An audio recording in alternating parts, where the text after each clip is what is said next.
अगर तुम्हारे सामने दो रास्ते रख दिए जाएं, एक कर्म का और दूसरा ज्ञान का, तो तुम किसे चुनोगे?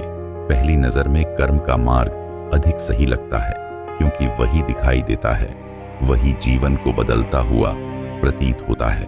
लेकिन क्या केवल बदल जाना ही मुक्त हो जाना है? यही प्रश्न एक समय आदि शंकराचार्य और मंडन मिश्र के बीच खड़ा हुआ था।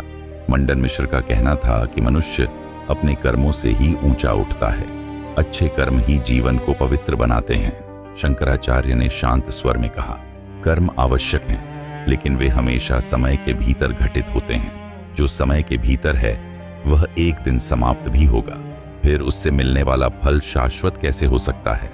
कहा जाता है कि यह संवाद कई दिनों तक चलता रहा। दोनों पक्ष अपने तर्क रखते रहे, लेकिन अंत में एक छोटी सी बात ने पूरी दिशा बदल दी। जो बदलता है वह नश्वर है, और जो नश्वर है वह अंतिम सत्य नहीं हो सकता।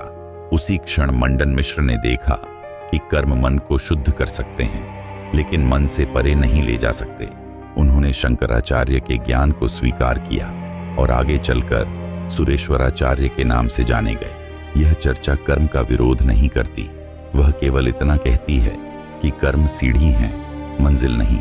वे भीतर की धूल हटाते हैं, लेकिन सत्य का द्वार तब खुलता है जब मन कुछ पाने की दौड़ छोड़ देता है। मुक्ति किसी उपलब्धि का नाम नहीं है, वह उस क्षण घटती है जब तुम्हें पहली बार यह दिखाई देता है कि जिसे तुम खोज रहे थे वह तुम्हारे भीतर हमेशा से उपस्थित था।